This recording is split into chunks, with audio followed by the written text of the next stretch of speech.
With the growing political discontent against the Ruto-Raila administration, if things are going to remain constant as they are currently, I kid you not, President William Samoei Ruto stands out to be a one-term president, and if by any chance he is likely to be declared the victor, then likely, I kid you not, those results could have been doctored.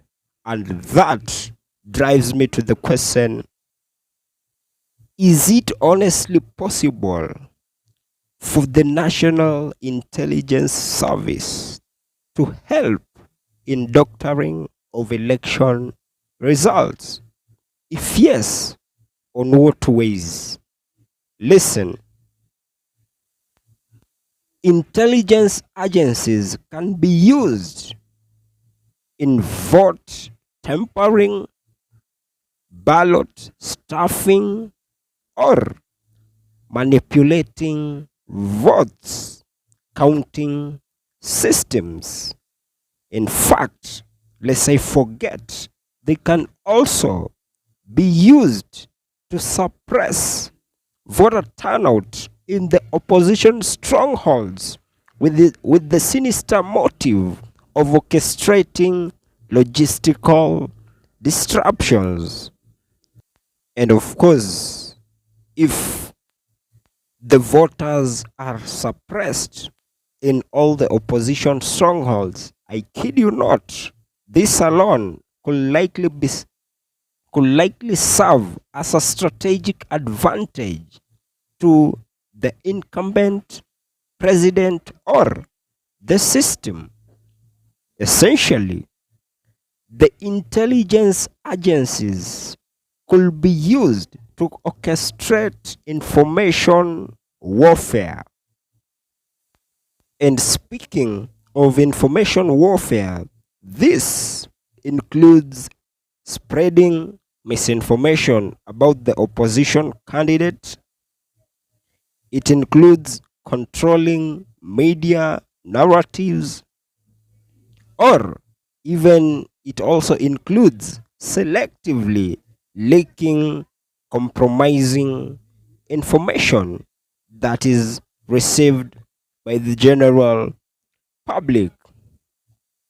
However, it's also through the intelligence agencies that are usually used in surveillance and intimidation of all opposition activities.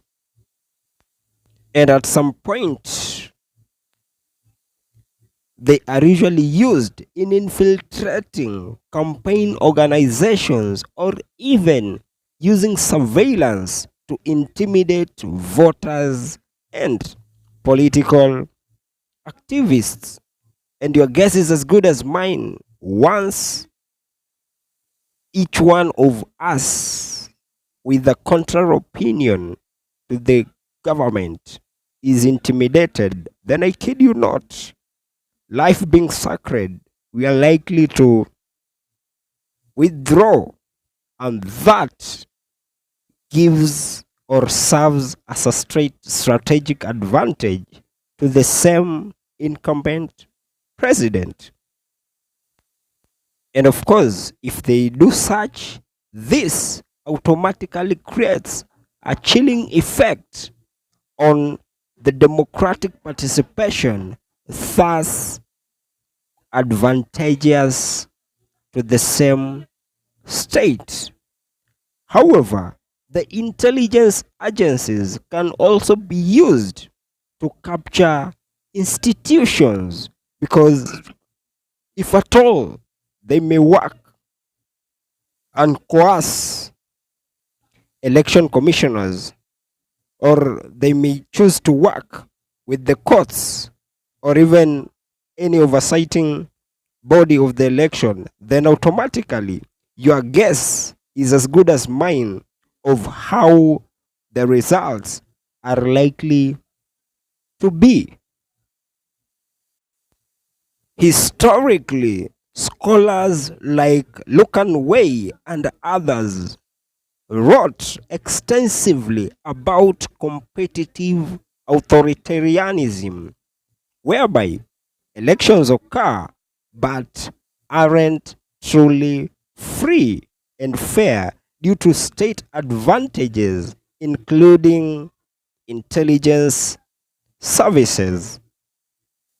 And so, this is simply to mean no matter how we pretend that the elections are going to be free and fair, but from the look of things, the state shall always have and position themselves at a strategic advantageous position simply because they are usually the ones controlling the relevant authorities in place.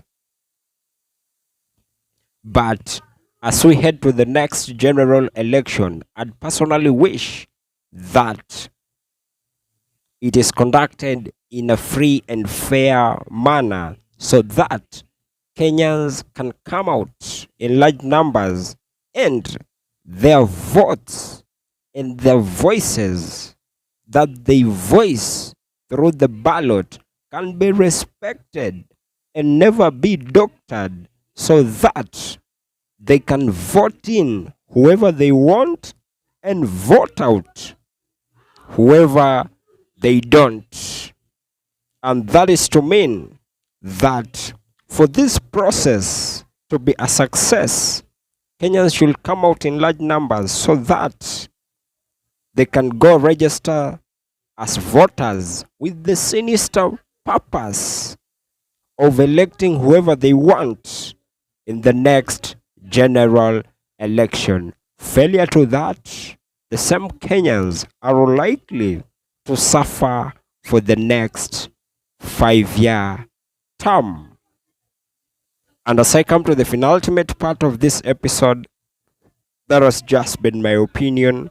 If by any chance you do have a contrary opinion to mine, you can as well just feel free to drop them in the comment section and I'll give them a right of reply. And by any chance, if you have been watching my videos and you have not subscribed, you can as well just consider hitting on the subscribe button. Thank you and may God bless you.